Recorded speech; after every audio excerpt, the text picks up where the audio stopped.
Сладкий перец – культура, которую любят, кажется, все огородники. Но вот какая штука, добиться хорошего урожая получается далеко не всегда. И чаще всего причина кроется в самом начале, в простых, но очень досадных ошибках. Да, именно на этапе рассады закладывается весь будущий потенциал. Сегодня мы с вами разберем 7 самых главных промахов, которые мешают перцам вырасти крепкими и урожайными. Первые 2 ошибки самые обидные, потому что их совершают еще до того, как семена вообще попали в землю. Вот первый же вопрос, на котором спотыкаются многие, это такая привычная огородная практика, которая с перцами просто не работает. Мы привыкли думать, раз всплыло, значит пустое. Так вот, с перцем все наоборот. У качественных семян часто маленький удельный вес, поэтому они и плавают. Выбрасывая их, можно, по сути, остаться вообще без рассады. А вот и второй популярный прием, который для перцев, особенно ценных сортов, может оказаться губительным. Поймите правильно, когда вы купили дорогой сорт, где в пакетике всего 5-7 семечек, закаливание холодом – это уже не агротехника, а настоящая лотерея, и шансы проиграть очень велики. Но есть способ куда более безопасный и эффективный. Вот такой маленький лайфхак. Срезав кончик, мы помогаем влаге быстрее проникнуть к зародышу. Просто и гениально. С семенами разобрались, теперь давайте создадим для них идеальные условия. Поговорим про грунт и горшочки.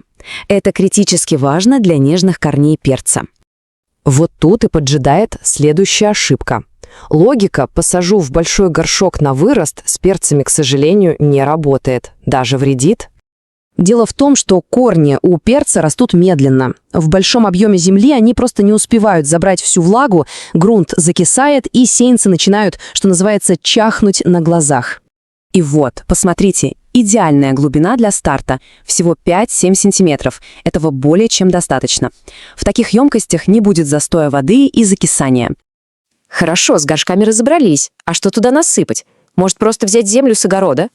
Нет, огородная земля слишком тяжелая. Идеальный грунт для перца – это такой конструктор. Основа легкая и воздушная. Потом обязательно раскисляем, потому что перец любит щелочную почву. И, наконец, добавляем перлит, чтобы корни дышали. Итак, у нас есть подготовленные семена и правильный грунт. Теперь переходим к 2 факторам, которые будут диктовать скорость и силу роста – это время и свет. Вопрос о сроках посева – один из самых важных. И здесь нужно знать один нюанс. Не все перцы одинаково быстро растут. Посмотрите, какая огромная разница. Конусовидные созревают относительно быстро, а вот кубовидные, толстостенные – это настоящие тугодумцы. Им нужно целых 5 месяцев, а то и больше, от всходов до первого плода.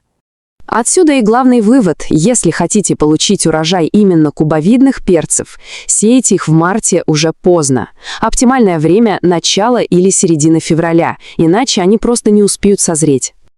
Но если мы сеем в феврале, то сталкиваемся с другой проблемой – очень коротким световым днем. Без дополнительного света рассада вытянется и будет слабой. Поэтому фитолампы – наши лучшие друзья. И вот схема. С первую неделю после всходов светим круглосуточно, даем мощный старт, а затем переходим на обычный 13-часовой световой день. Ну что ж, мы на финишной прямой. Рассада растет, все идет хорошо. Но есть еще 2 ошибки, которые могут испортить весь результат в самый последний момент. Это 2 совершенно разные проблемы. Первое – соседство. Никогда не сажайте сладкий и острый перец рядом. Они переопылятся, и весь сладкий урожай станет горьким. А вторая – прищипка. Многие ее боятся, а зря. После 7-го настоящего листа нужно прищипнуть верхушку. Только вдумайтесь, это простое действие не только делает куст более пышным, но и ускоряет созревание урожая почти на 2 недели. Это очень весомый аргумент. Вот, собственно, и все. Теперь, зная эти тонкости, можно избежать самых досадных промахов. И кто знает, возможно, именно в этом сезоне урожай перца превзойдет все ожидания.